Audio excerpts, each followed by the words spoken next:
China's way ahead of the U.S. on diffusion. A lot of that is because people in the U.S. are afraid of AI. They're afraid they're going to lose their job. There's this debate over electricity prices and data centers. And so that's all causing the average American, and frankly, the average American company to be a little bit slow. And the same is true for AI sentiment. Americans don't like it. When they hear AI, they hear distrust of big tech and I'm going to lose my job. So on diffusion, China's winning. 一个刚卸任的美国商务部长在镜头前说了一句让华盛顿沉默的话，在 AI 竞赛里，美国技术领先，但中国正在赢。他不是危言耸听，他亲手管过芯片，管过出口管制，管过对华竞争。今天这段对话没有官话，没有遮遮掩掩，一个曾经站在中美科技战最前线的人，用最坦率的视角拆解了美国为什么可能在未来经济的赛道上被自己人拖垮。听完你会发现，真正的竞赛从来不在实验室里。China is competing aggressively to dominate trade in emerging technologies, including artificial intelligence. With international security and global supply chains at risk, the United States and European allies can't afford to fall behind. Today, we are joined by former U.S. Secretary of Commerce Gina Raimondo. Under the Biden administration, she led efforts to strengthen America's competitiveness through job creation, innovation, manufacturing, and national security. She was also the former governor of Rhode Island. Secretary Raimondo joins us to explain where America places in the race for the economy of the future and how the West can edge ahead. Well, Secretary Raimondo, it's great to see you. Thanks for joining us today. It's wonderful to be here, and thank you for the opportunity. We will just get started and jump right in. So just cutting to the chase, you recently said that the strength of a nation is no longer judged solely by its military, but by the strength of its economy. And a task force that you chair found that the Chinese government is spending heavily on AI, quantum, biotech. I think it's $900 billion over the past decade. China's making rapid advances. And so today, in your opinion, who's ahead when it comes to AI, biotech, quantum sectors? Is it the US or is it China? Wow. So we're not messing around. We're going right for the key question off the bat. It's a complicated question. Okay. I'll give you my view. On the one hand, the easy answer is the US because we design and make better semiconductors, more sophisticated compute. Our models are, in fact, ahead of Chinese models in terms of capability and power. So, on the one hand, an easy answer would be the US. However, I don't think that would be the right answer because it leaves out a few, what I think are very, very critical elements to what it really takes to lead the global AI competition. And in particular, two things. One is diffusion. Anyone who knows technology knows that over time, the companies that win are the ones that diffuse. More people use it, it gets better and better. China's way ahead of the US on diffusion. A lot of that is because people in the US are afraid of AI. They're afraid they're going to lose their job. There's this debate over electricity prices and data centers. And so that's all causing the average American, and frankly, the average American company to be a little bit slow. And the same is true for AI sentiment. Americans don't like it. When they hear AI, they hear distrust of big tech and I'm going to lose my job. So on diffusion, China's winning. The other, I think, very significant component, and I'll just name it and, we can talk about it as you like, is the United States has an amazing technology strategy for AI, but we don't have a people strategy and we don't have an allies strategy. What do I mean by that? The reason the average American doesn't want to use AI is because they fear they're going to lose their job. And the US government hasn't really done anything to allay those fears. That's not true in China. There's all kind of securities that China is giving to the average person so they're less afraid. I mean, obviously it's a communist-controlled economy, but that's whether or not the China government does it is another matter, but it's causing people to be calm. The second thing is the U.S., candidly, particularly under this administration, just doesn't put enough emphasis on getting the world to run on U.S. AI rails. And China's obsessed with that. I think a lot about Huawei, for example. The rest of the world uses Huawei. We've lost the global 4G, 5G race to China in lower wealth countries. And that's happening right now. So I think that makes America, frankly, Europe, the whole world, less safe if all of Africa, half of Europe, all of Latin America run on Chinese AI infrastructure. So anyway, it's a very long-winded way of saying, I don't know. I don't know. It's complicated. We appreciate the candor there. I mean, you've talked principally to begin with about the US relationship, but I mean, in a way, we're even more vulnerable in Europe, I think, if you, as it were, pursue your thesis, because there seems to be greater penetration of our industries by China, and particularly amongst EU member states and the UK, less coordination in responding to this sort of economic threat from China. And from what you're saying, also, it seems to me that you would favour a much better US-European coordination in meeting the China threat. I mean, how do you see that situation at the moment? Because I think we're very vulnerable. I agree. You're very vulnerable. I have had many tense conversations with CEOs of German manufacturing companies where I say a version of China's not your friend. You can't compete with Chinese companies because it's not a fair fight. It's not that German engineering and manufacturing isn't as good. It's just the Chinese government massively subsidized. I think you're extremely vulnerable. Also, my own view is that I don't think anyone can really compete effectively with China alone. They are too big and too determined, and they're actually, pretty good at drawing countries to them. So my strongly held view is that the United States must do a much better job of connecting with Europe, with the UK, with India, with New Zealand, Australia, to have secure supply chains, to have an AI strategy, because I don't think you could compete with China otherwise. And I think that we're not doing a great job. The U.S. and probably not Europe either. It's not helpful that you have to begin the discussion with many member states explaining to them why China is not their friend. Picking up on that note, can you explain a little bit more on what's at stake if European nations do not take a more proactive role in remaining competitive with China? I mean, what could that look like for the future? I think quite a bit could be at stake. China's not our friend. If we become overly dependent on China, as we have done, for example, with chips, with critical minerals, with rare earths, they just have so much leverage over us. So, maybe it will never be that they want to overtake our country, etc. But man, will they have leverage on us. You actually saw a glimpse of this, which means we're not strong. It fundamentally threatens, I think, our way of life, our economy, our place in the world. When President Trump put a year or so ago, put out the triple-digit tariff on China, China immediately played their rare earth critical mineral card, and Trump immediately folded. Now, one could say the Trump administration should have thought that through and known what card it was playing next. Leave that aside. The reality is China has a lot of leverage, and that makes us all less secure. But isn't this the existential question of our times? I mean, we have intertwined economies with China. You can't not have a commercial relationship with China. We've just got way beyond that point, US, Europe, UK. But on the other hand, China are using this as a weapon. They're great at creating dependencies. I mean, you mentioned Huawei. We had a huge battle in the UK to get China out of our 5G, which I'm pleased to say that some of us feel we won the argument in the end, but it took several years of battering away at the government on this issue.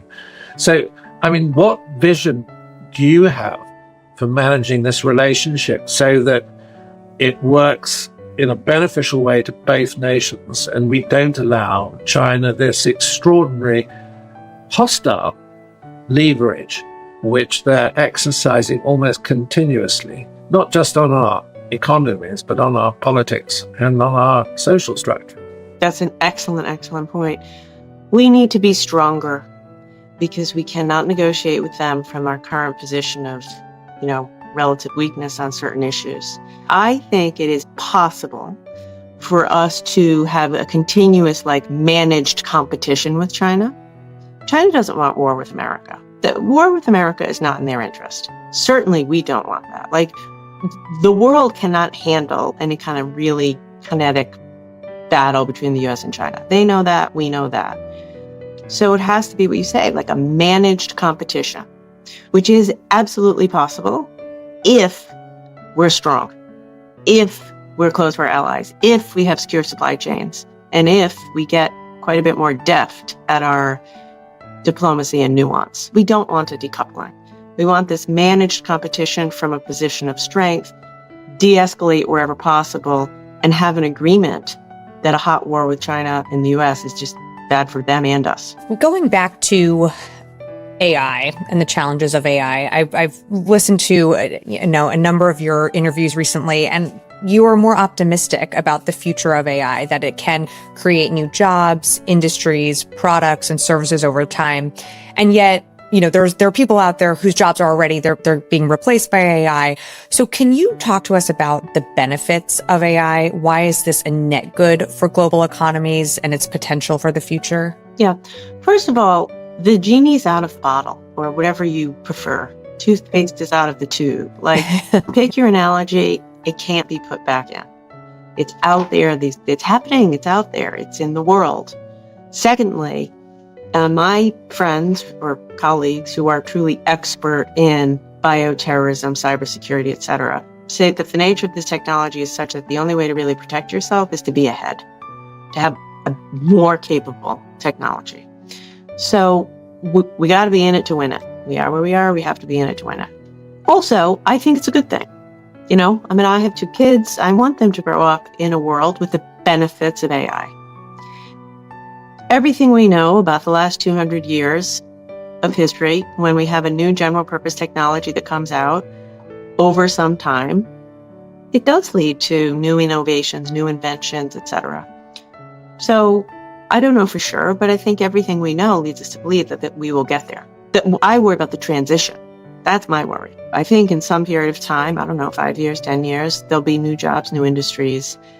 I'm worried deeply that there will be winners and losers. And if we have a concentrated group of people, in the US, who are all put out of work. Your concerns have been well expressed, and I think you've written about a grand bargain between public and private sectors in order to, as it were, facilitate, let's say, the social adaptation of AI. Can you explain that a bit further? How do you envisage that sort of arrangement? Because at the moment, if you take the situation in the United States, it seems to me pretty anarchic. There's no evidence of any public-private bargain to, as it were, facilitate the arrival of this technology. And yet, if you spend time in the States, which I do, people actually talk about AI more than they talk about Trump, which is pretty extraordinary if you think about it. And Trump's maybe an anxiety for some. But AI seems to be the primary anxiety among so many people at the moment. This is true. You have nailed it. Maybe you should come to the US and get into politics. Put your flak jacket on. I played rugby when I was at Oxford, and I said that was the best training for US politics. Rugby. Yeah, and I'm a small person, so rugby was brutal. It's quite physical. It's very physical, quite physical. You get bruised every match, but that's perfect training for the U.S. politics, getting bruised and getting back up. Look, you are correct. We don't have any plan for how we are going to transition to an agentic economy without a period of high unemployment. And that's why Americans are anxious. Americans like AI less than they like President Trump. My thesis is that the United States will not be able to lead in the AI competition until we show the American people a credible plan for a jobs transition such that everyone can have a job in an AI economy. You have to put yourself in the American mindset. We're creating the world's first trillionaires because of AI. So the average American has tremendous anxiety that AI will mint a few trillionaires and the rest of us will be unemployed. And until we put forth an actual plan where we provide incentives for companies to redeploy people instead of just laying them off, where we commit to every American to train them on AI so that they can have an effective job, where we provide some social insurance for Americans to transition from one job to another. I don't like our chances because the American public will continue to reject it. And you cannot win unless you convince people that this is going to be good for them. And the reality is the job loss comes closer in time to the jobs will be created.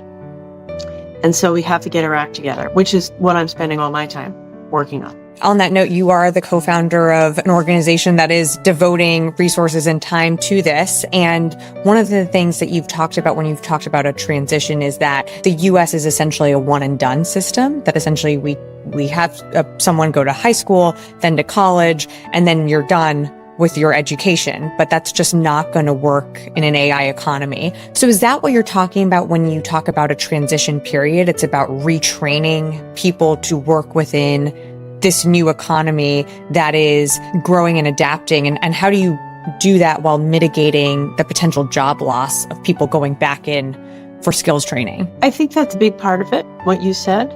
I mean, if you are a 50-year-old person who has spent 25 years of your career working in a call center or any kind of administrative job in a big US company, your job probably will be automated. And you also need to work. You're too young to retire. And presently, the United States has really nothing to help that person. You have unemployment insurance, which is a payment from the state for a period of a handful of months.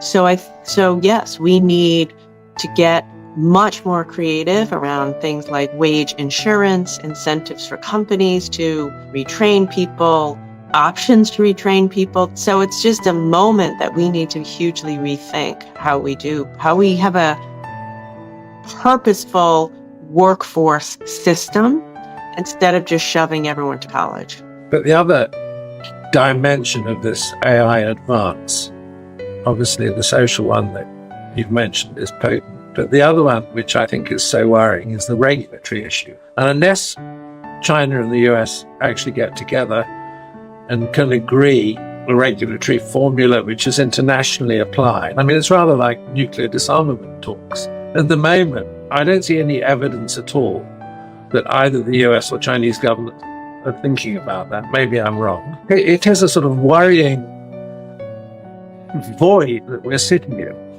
where AI is advancing fast and there's no consensus internationally about writing the algorithms in a manner which is finite rather than open-ended.